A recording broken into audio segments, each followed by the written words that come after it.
के students, money and credit के part 3 में हम लोग सोर्सेस ऑफ क्रेडिट की बात करेंगे। कि हमने ये तो समझ लिया कि क्रेडिट यानी कि लोन कई कारणों से लिया जाता है, उसकी क्या टर्म्स होती हैं, क्या कंडीशंस होती हैं, वो हमने देख लिया। लेकिन अब हमें देखना है कि हम लोग क्रेडिट लेते कहाँ से हैं, लोन कहाँ से लेते हैं। तो इसके सोर्सेज को 2 पार्ट्स में बांटा जाता है।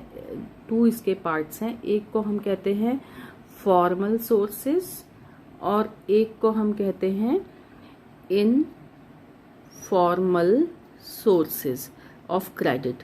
ठीक है, तो there are 2 sources of credit, formal source and informal source. Now the first one is formal source.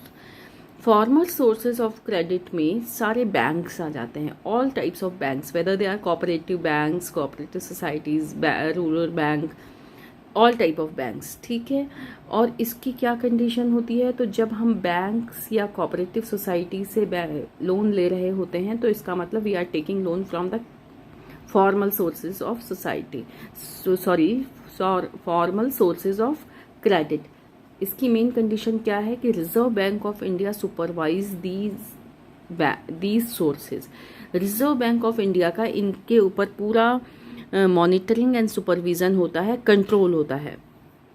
किस चीज़ का कंट्रोल होता है कि वो जो टर्म्स ऑफ क्रेडिट है वो अपने मन से नहीं बदल सकते, रिजर्व बैंक उनको पूरा डिसाइड करता है उनकी टर्म्स ऑफ क्रेडिट को, और अगर उन्हें लिबर्टी भी दे रहा है तो उसको मॉनिटर पूरा करते हैं। इनका जो रेट ऑफ इंटरेस्ट है कंपैरेटिवली लो होता है क्योंकि ये रिजर्व बैंक के कंट्रोल में है, तो आरबीआई कंट्रोल इन पे है, इसलिए इंटरेस्ट बहुत ज़्यादा मनमौजी से नहीं ले सकते, और ये भी नहीं ले सकते कि एक किसी से अलग और दूसरे से अलग। फिक्स होता है और कंपैरेटिवली लो होता है।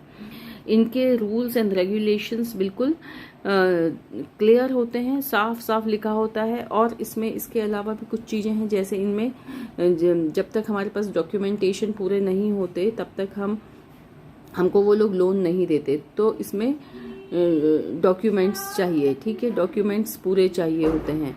फिर उसके अलावा क्या चाहिए, इसमें ये भी देखना होता है कि जो लोन लेने वाला है उसको एक्सप्लॉइट ना किया जाए, तो उनका एक्सप्लॉइटेशन कम होता है क्योंकि सारी टर्म्स एंड कंडीशंस पहले से वेल डिफाइंड होती हैं, तो कुछ अचानक से नहीं बोलते कि आपको ऐसा करना है।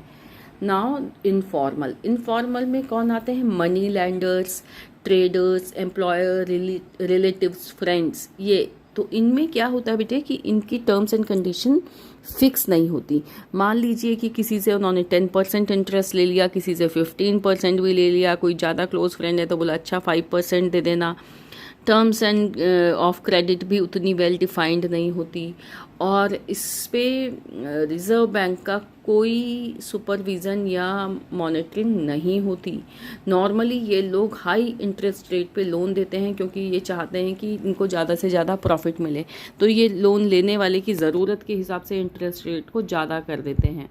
तो इनफॉर्मल सोर्सेज में जो बोरो करने वाला है उसका एक्सप्लॉयटेशन ज़्यादा होता है। तो ये एक बहुत ही कॉमनली आस्क्ड क्वेश्चन है बोर्ड एग्जाम में, what is the difference between formal and informal sources of credit. तो पहला चीज़ आपको दोनों में लिखना है कि कौन है, दूसरा आरबीआई कंट्रोल कैसा है, इंटरेस्ट रेट कैसा है, रूल्स कैसे हैं। लेकिन तब भी लोग इनफॉर्मल से लेते हैं क्योंकि इसमें डॉक्यूमेंटेशन कम चाहिए, फॉर्मेलिटीज़ कम होती है। आप अचानक से जाओ, आपको 10,000 रुपये चाहिए, आप किसी के मनी लेंडर के पास जाओ, वो कहेगा हाँ मैं आपसे 15% लोन इंटरेस्ट लूँगा और उसी समय आपको पैसे दे देगा।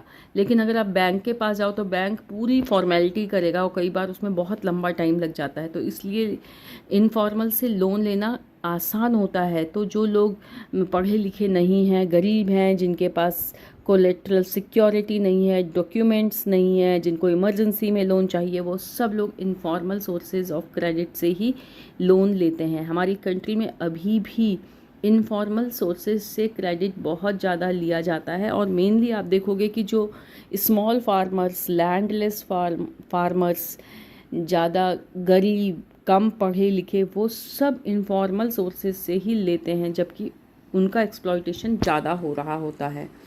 तो ये फॉर्मल एंड इनफॉर्मल सोर्सेज हैं। आपके बुक में एक ये पाई डाइग्राम है, इसमें आप देख भी सकते हैं कि जैसे इसमें गांव का दिखाया है कि 85 पुअर लैंड परसेंट जो लैंड होल्डर्स हैं वो कहाँ से लोन ले रहे हैं। आपको दोनों कलर में अलग अलग दिखाया गया है। और ये भी एक और पाई डायग्राम है जिसमें आपको परसेंटेज बताया गया है कि रूरल हाउस होल्ड में, गाँव के एरिया में 30% मनी लैंडिंग होती है, 25% बैंक से लोग लेते हैं। ये डाटा थोड़ा 2003 का है, आप नया डाटा भी इसका देख सकते हैं। Okay, now what do you think कि क्रेडिट इज़ गुड और बैड। तो आप देखिए क्रेडिट जो है, ये दोनों आपने यहाँ जो स्टोरी पढ़ी है उसके हिसाब से एक आपके यहाँ सलीम की कुछ स्टोरी है और एक शायद कांता की है। तो एक ने उधार लिया पैसा और उसे अपने खेती में लगाया, फसल ख़राब हो गई तो उसका आउटपुट नहीं हुआ। दूसरे ने किसी एक छोटी सी फैक्ट्री, शू फैक्ट्री खोलने में लगाया और उसको बहुत फ़ायदा हुआ और उसने अपना लोन भी वापस कर दिया और साथ ही जो उसे प्रॉफिट हुआ था उससे अपनी फैक्ट्री को बड़ा भी कर दिया। तो it depends upon the situation. अगर हम लोन ऐसे काम के लिए ले रहे हैं जिसमें रिस्क ज़्यादा है, फिज़िकल एनवायरनमेंट, नेचर पे डिपेंडेंसी ज़्यादा है, तो लोन लेना रिस्की हो सकता है। लेकिन जहाँ रिस्क फैक्टर कम है, कुछ ऐसे बिज़नेस आपने पहले अच्छे से सर्वे कर लिया है, तो वहाँ पे लोन फ़ायदे का भी हो सकता है। इसके अलावा हमारी कंट्री में एक और बहुत चीज़ है कि हमारे यहाँ कई बार लोन ऐसी चीज़ों के लिए लिया जाता है जो कि प्रोडक्टिव है ही नहीं, जैसे शादी का फंक्शन। तो उसके लिए आपने पैसा उधार ले लिया तो आपका कुछ आउटपुट होना ही नहीं है, तो वो एक पूरा टोटली वेस्टेज है कि आप इंटरेस्ट भी ले रहे हो, पैसा भी उधार ले रहे हो और आपने कोई प्रोडक्टिव एक्टिविटी नहीं की। तो ऐसी कंडीशन में कई बार लोन लेना बहुत ही पेनफुल हो जाता है। और इसमें आपको आगे मैंने बताया है कि क्रेडिट जो है डेब्ट ट्रैप बन जाता है, कर्ज का जाल। एक बार का पैसा वापस कर नहीं पाते, दोबारा पैसा लेते हैं और जो मनी लैंडर्स हैं वो उस आदमी को परेशान करने लगता है जिसने लोन लिया है कि मेरा पैसा वापस करो। फिर कई बार वो दूसरे से पैसा उधार लेके उसका पैसा वापस करता है और इस तरह से एक चेन सी बन जाती है। तो ये जब इस तरह की situation at the time repayment of the loan becomes difficult and credit instead of improving the earning pushes the borrower into a situation in which recovery is very difficult and painful. This situation is called debt trap. तो ये इस condition में credit बहुत नुकसान का चीज़ बन जाती है। और पॉजिटिव कब बनी, जब वो प्रोडक्टिव काम के लिए लिया गया। Okay, now the next topic, how RBI controls bank. ये बहुत बार एग्जाम में आता है, very very important topic. RBI banks को कैसे कंट्रोल करता है। तो आरबीआई बैंक्स का कैश रेशियो चेक करता है। कैश रेशियो का मतलब क्या होता है कि मान लीजिए हमने बैंक में अपना पैसा जमा किया है और हमको अगले दिन हमें 50,000 रुपये की ज़रूरत है, तो कहीं ऐसा तो नहीं कि बैंक अपने सारे 100% डिपॉजिट को लोन में दे रहे हैं।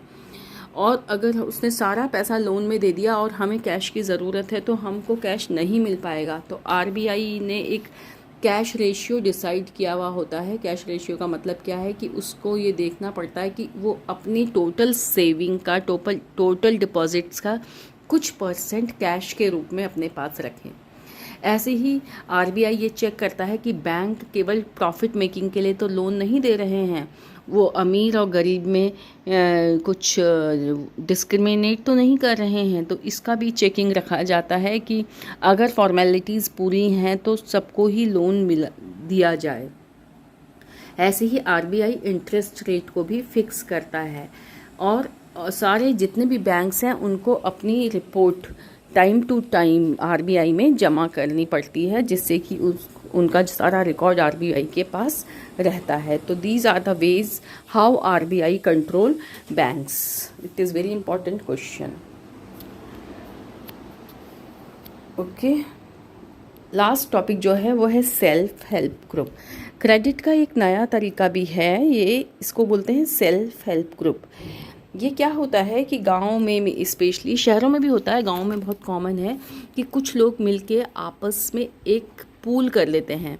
ठीक है, 15 to 20 लोग नॉर्मली, उससे ज़्यादा भी हो सकते हैं। वो लोग अपनी छोटी छोटी सेविंग्स को एक साथ जमा करते हैं और जो उस सेविंग्स से, मान लो 10-15 लोग हैं, उन्होंने 1,000 रुपये जमा किए, उनके पास 20,000 रुपये जमा हो गए। उससे उन्होंने एक छोटी सी कुछ अपना काम शुरू कर दिया, जो जैसे बास्केट मेकिंग है, इस तरह का कुछ छोटा मोटा काम वो लोग स्टार्ट कर देते हैं, छोटा सा बिजनेस, और उससे जो प्रॉफिट होता है वो आपस में फिर बांट लेते हैं। जब उनका ये सेल्फ हेल्प ग्रुप और फिर क्या होता है कि जो कभी उनको जब पैसा लेने की ज़रूरत पड़ती है तो वो उस सेल्फ हेल्प ग्रुप से पैसा लेते हैं। जैसे 20,000 रुपये की सेविंग है तो उन्होंने, अगर किसी को 2,000 चला तो उन्होंने एक छोटी रकम देते हैं, जितना मांगते हैं पूरा नहीं दे देते, तो उससे वो लोग सेल्फ हेल्प ग्रुप की सेविंग से क्रेडिट लेते हैं और उसमें जो इंटरेस्ट होता है वो बहुत कम होता है, ज़्यादा इंटरेस्ट नहीं होता,